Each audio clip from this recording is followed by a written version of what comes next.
Volodymyr Zelensky annonce, lui, un ajustement de la mission des négociateurs ukrainiens qui sont attendus demain à Abu Dhabi pour des nouveaux pourparlers. Décision prise après les nouveaux bombardements russes qui ont durement touché les infrastructures énergétiques du pays alors que la température descend sous les moins 20 degrés à travers le pays. Image commentée par Pascal Achard.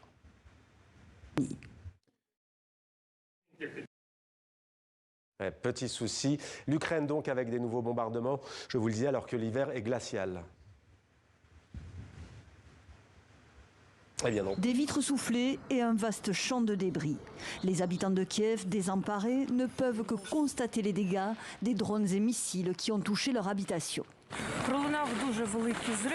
Il y a eu une très forte explosion. Tout est tombé par terre. Cela a duré littéralement 2 ou 3 secondes.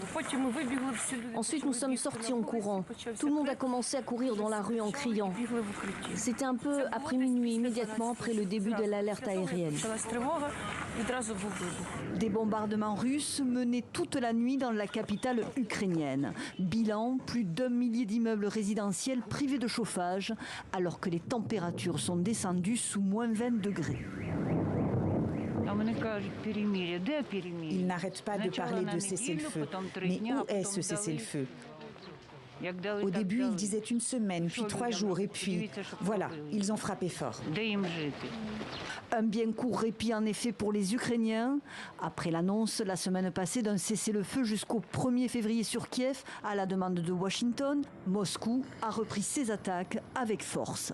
La veille pourtant, le président américain, fidèle à lui-même, s'auto-congratulait encore, s'affichant excessivement optimiste. Nous avons réglé 8 guerres. Je pense que nous nous en sortons très bien avec l'Ukraine et la Russie. C'est la première fois que je le dis, vous savez, je pense que nous aurons peut-être de bonnes nouvelles.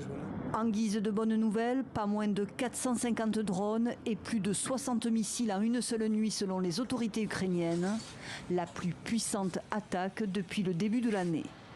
Des bombardements qui ont touché 8 régions, dont celles de Kharkiv, Dnipro et Odessa.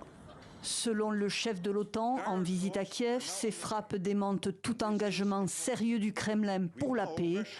La Russie qui doit retrouver l'Ukraine mercredi pour un nouveau round de négociations aux Émirats arabes unis.